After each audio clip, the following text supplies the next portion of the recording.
ఇక్కడున్న అమ్మవారికి ఏడాదిలో ఒక్కసారి రక్తం వస్తుందంట. అసలు విగ్రహానికి రక్తం రావడం ఏంటి అనుకుంటున్నారా?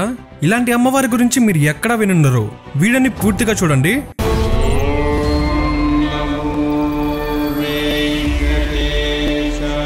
మన దేశంలోనే ఒక గొప్ప విచిత్రమైన శక్తిపీఠం గురించి తెలుసుకుందాం. ఈ శక్తిపీఠం అస్సాం రాష్ట్రంలో గౌహతిలో ఉన్న కామాఖ్యాదేవి ఆలయం.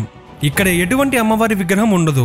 ఇక్కడ గుడిలో కేవలం ఆడవారి యోని భాగం మాత్రమే ఉంటుంది. ఈ భూమి జన్మమిస్తుంది. ప్రతి ప్రాణికి, ప్రతి పుష్పానికి, ప్రతి బిందు జలానికి సృష్టి ఇచ్చే శక్తి స్త్రీ శక్తి. ఆ శక్తికి రూపమే కామాఖ్యాదేవి. భాగవతం ప్రకారం దక్ష యాగానికి అందరి దేవతలని పిలిచి పరమశివుణ్ణి ఎందుకు ఆహ్వానించలేదని సతీదేవి తన తండ్రి దక్ష ప్రజాపతిని అడుగుతుంది. అప్పుడు ఆయన శివుణ్ణి అవమానిస్తాడు. ఆ దుఃఖంతో సతీదేవి యజ్ఞకుండంలో దూకేస్తుంది. దాంతో శంకరుడు తన కోపాగ్నితో తయారు చేసిన భైరవుణ్ణి దక్ష యజ్ఞాన్ని నాశనం చేయమని చెప్తాడు. ఆ తర్వాత సతీ శరీరాన్ని మోసుకొని శివుడు భయంకరమైన బాధతో లోకాలన్నీ భక్షువులా తిరుగుతూ ఉంటాడు. దాంతో సృష్టి గతి తప్పకుండా ఉండాలని శ్రీ మహావిష్ణువు తన సుదర్శన చక్రంతో ఆమె దేహాన్ని ముక్కల కింద చేస్తాడు. ఆ భాగాలు భూమి మీద పడి శక్తిపీఠాలుగా మారాయి. కామాఖ్య ఆలయంలో అమ్మవారి యోని భాగం పడింది. అందుకే ఇక్కడ దేవి యోనిని పూజిస్తారు. మరి ఎందుకు ఇక్కడ అమ్మవారికి ఆడవాళ్ళలాగా సంవత్సరానికి ఒకసారి రజస్వల అవుతుందంటే, అమ్మవారి యోని స్వరూపం ఈ లోకాలు సృష్టి యొక్క మూలానికి ప్రతిరూపం. అందుకే ఇక్కడ దేవికి ఒక స్త్రీ వలె రజస్వల అవుతుంది. రజస్వల జరిగినప్పుడు కామాఖ్య దేవి ఆలయం 5 రోజులు మూసివేస్తారు. అప్పుడు తెల్లని బట్ట ఆ విగ్రహం మీద వేస్తారు. అది 5 రోజుల తర్వాత చూడగానే ఆ బట్ట అంతా ఎర్రగా మారిపోతుంది. ఈ రక్తం ఎక్కడి నుంచి వస్తుందనేది ఎవ్వరికి తెలియదు. అందుకే అక్కడికి వెళ్ళిన అమ్మాయిలకి ఆ బట్టని ప్రసాదంగా ఇస్తారు. ఇక్కడ పూజ చేస్తే ఆ అమ్మాయిలకి ఆరోగ్య సమస్యలు ఉండవు అని నమ్ముతారు. ఆ 5 రోజులు అమ్మవారికి ఒక పెద్ద జాతర చేస్తారు. దాన్ని అంబుబచ్చి మేళ అని పిలుస్తారు. ఇక్కడ ఉండే యోని రూపం మన లోకానికి మూలం. ఆ రూపం యుగాంతం జరిగిన తర్వాత ఒక 16 ఏళ్ల అమ్మాయిలాగా మారి మళ్ళీ సృష్టిని ప్రారంభం చేస్తుంది. అప్పుడు తన నిజశక్తి రూపంగా కామాఖ్యాదేవి 6 తలలు 18 చేతులతో సింహం మీద పడుకున్న శివుడి నాభి అంటే బొడ్డు భాగం నుంచి వచ్చిన కమల పువ్వులో అమ్మవారు కూర్చొని ఉంటుంది. ఇక్కడ శివుడు నీలాచల పర్వతాన్ని సూచిస్తుంది. అలానే సింహం విష్ణువును, కమలం బ్రహ్మను సూచిస్తుంది. వీళ్ళందరికంటే కొన్ని కోట్ల రెట్లు పెద్దది జగన్మాత శక్తి అని కామాఖ్య ఆలయం మనకి గుర్తు చేస్తుంది. కామాఖ్య ఆలయం కలియుగంలో ఉన్నది కాదు, సత్యయుగంలో నుంచి ఉంది. సృష్టి ఆరంభంలో విష్ణువు వైకుంఠంలో లక్ష్మీదేవితో ఒకసారి గొడవపడి అప్పుడు లక్ష్మీదేవి నీ తల తెగి పాల సముద్రంలో పడుతుంది అని విష్ణుమూర్తికి శాపం ఇస్తుంది. దాంతో తన ధనస్సు యొక్క వింటినారి మెడకు తగిలి విష్ణుమూర్తి తల తెగి పాల సముద్రంలో పడుతుంది. అది చూసి లక్ష్మీదేవి చాలా భయంకరంగా ఏడుస్తుంది. వెంటనే జగన్మాత ప్రత్యేకమయ్యి ఇది నా లీల, విష్ణువుని లోకాన్ని రక్షించడానికి మరియు ఆత్మశుద్ధి జ్ఞాన ఉపాసనకి ఆదిదేవతగా హయగ్రీవ అవతారాన్ని తీసుకువస్తాడు అని చెప్తుంది. దాంతో గుర్రం తలతో విష్ణుమూర్తి హయగ్రీవ అవతారాన్ని స్వీకరించాలని అమ్మవారికి ఆత్మరూపంలో తపస్సు చేస్తాడు. దానికి మెచ్చిన అమ్మవారు తన హయగ్రీవ రూపం ప్రసాదిస్తుంది.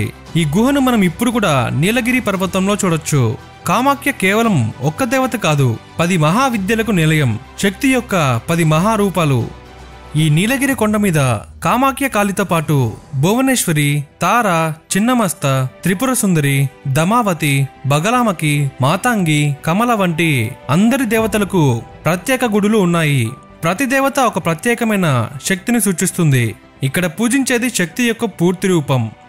ఇక్కడ కామాఖ్యాదేవికి రోజు జంతు బలి ఇస్తారు. ఇక్కడ ఎంతో మంది తాంత్రికులు అమ్మవారిని తంత్రసిద్ధి కోసం ఉపాసన చేస్తుంటారు. పూర్వం నరకాసురుడు కామాఖ్య అమ్మ కోసం తపస్సు చేసి శక్తులని పొందుతాడు. నరకాసురుడు తన అహంకారంతో తనని పెళ్లి చేసుకోమని అమ్మవారిని కోరుతాడు. అమ్మవారు దేవతలకి కూడా కోరికలు తీరుస్తుంది, కానీ వారికి వరాలు దక్కకూడదు అని నరకాసురుడు అనుకుంటాడు. కామాఖ్య అమ్మవారిపై అతనికి ఉన్నది భక్తి కాదు, దురాశ. అమ్మవారిని గెలవాలని బుద్ధితో ఇలా చేస్తాడు. అప్పుడు కామాఖ్య అమ్మ నరకాసురుడు మనసులోని కోరిక చూసి ఇలా అంటుంది, నువ్వు ఈ నీలాచల్ పర్వతం కింద నుంచి ఆలయం వరకు ఎవ్వరికి తెలియకుండా ఒంటికాలతో మెట్లదారిని సూర్యోదయం కన్నా ముందు తయారు చేస్తే నిన్ను వివాహం చేసుకుంటాను అంటుంది. ఇది నాకు చాలా చిన్నది అని ఆలోచించి నరకాసురుడు నవ్వుకుంటాడు. రాత్రి మొత్తం తన శక్తిని వాడుకొని మెట్లను కొట్టడం మొదలుపెట్టాడు. రాక్షసుల సహాయంతో ఆ మెట్లను బలంగా నిర్మాణం చేస్తున్నాడు. అమ్మవారు నిశ్శబ్దంగా చూస్తూ ఉంటారు.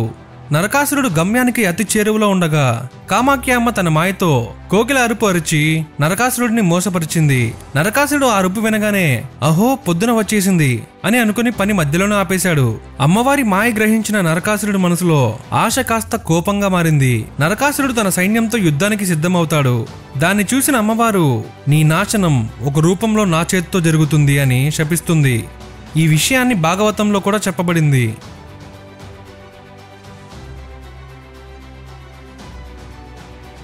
నీలాచల పర్వతం మీద వెలసిన మహాశక్తి స్వరూపిణి శ్రీ కామాఖ్యదేవి ఆలయంలో చాలా కాలం క్రితం ఒక మహానుభావుడు పూజారిగా ఉండేవాడు.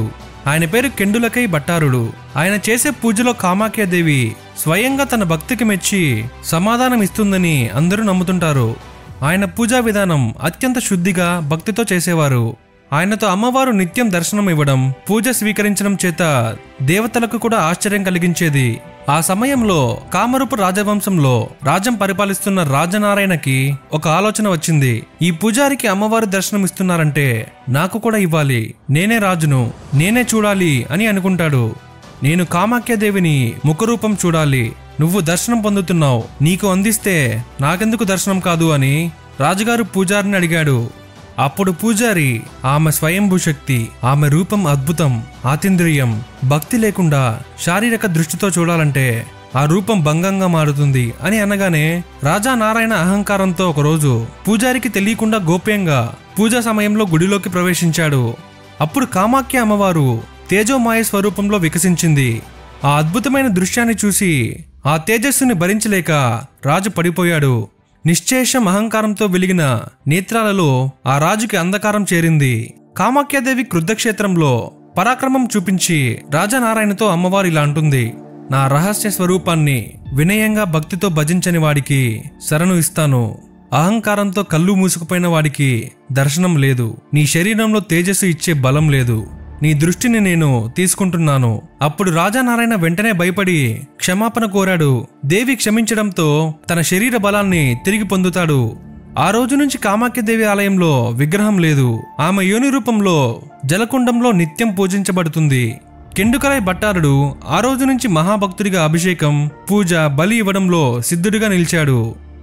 ఇంతకీ దేవాలయం ఎవరు కట్టించారంటే పురాణాల ప్రకారం అమ్మవారి పూర్వ ఆలయం విశ్వకర్మ దేవతల కోరిక మేరకు నిర్మించబడింది.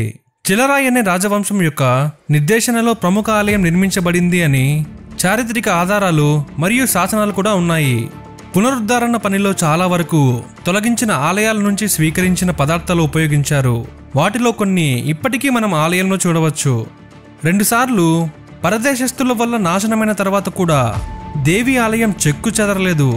మేఘముగ్ధం అనే కొచ్చి శిల్పి ఇటుక నిర్మాణం పైన ఆధారపడే నిర్మాణం యొక్క శైలిని తీసుకొని ప్రస్తుతం ఉన్న ఆలయాన్ని నిర్మించబడింది. మేఘముగ్ధం యొక్క ఆలోచన ప్రతిభ ఆధారంగా అర్ధసున్న ఆకారంలో శిఖరాన్ని ఉంచడం దాన్ని సొంత శైలిగా మారి నీలాచల శైలిగా పిలువబడింది. ఇది అహోము రాజ వంశంలో గొప్ప ప్రాచుర్యం పొందింది. కొచ్చి నిర్మాణం అహోములు రాజులచే మరింత నిర్మించబడింది. అహోములు ఆలయంపై నిరంతర ఆధిపత్యం పొందిన తర్వాత 1658లో అహోములు కమ్మో రూపాన్ని రాజులను జయించి 1681లోని ఇటక్కులి యుద్ధం తర్వాత వాళ్ళు ఆలయం పైన నిరంతర అధికారాన్ని సాధిస్తారు. ఈ రాజులు శివ లేదా శక్తి సాంప్రదాయాలపైన ఆధారపడే వాళ్ళు. ఆలయాన్ని పునర్నిర్మించడంలో మరియు పునరుద్ధరించడంలో సహకరించారు. అహోము కాలంలో రాజేశ్వర సింగ చేత నిర్మించబడిన మందిరం ఇది. 1696 నుంచి 1714 వరకు ఉన్న రుద్రసింగ కాలంలో శక్తి సాంప్రదాయాల్లో ప్రఖ్యాత మహంత కృష్ణరామ భట్టాచార్య మోలిపోత గ్రామం నదయ జిల్లా నుంచి వచ్చారు. ఆయన కామాఖ్య ఆలయాన్ని సంరక్షించడానికి ఆహ్వానించారు. కానీ ఆయన వారసుడు మరియు కుమారుడు శివసింగ రాజుగా భర్తీ అయినప్పుడు ఆ వాగ్దానాన్ని నెరవేర్చారు. మహంతు మరియు ఆయన వారసులు పర్బాతియా గోసైన్స్ అని పిలువబడేవారు. ఎందుకంటే వాళ్ళు నీలాచల కొండపై నివసించేవారు కాబట్టి. ఇది కామాఖ్య ఆలయం యొక్క పూర్తి చరిత్ర. మా వీడియో గాని మీకు నచ్చితే లైక్, షేర్ చేయండి. మీకు మీ కుటుంబానికి కామాఖ్య అమ్మ దయ ఉండాలని కోరుకుంటున్నాం. ఇలాంటి ఎన్నో వీడియోస్ కోసం మా యునైటెడ్ ఒరిజినల్స్ ఛానల్ ని సబ్స్క్రైబ్ చేసుకోవడం మాత్రం మర్చిపోకండి.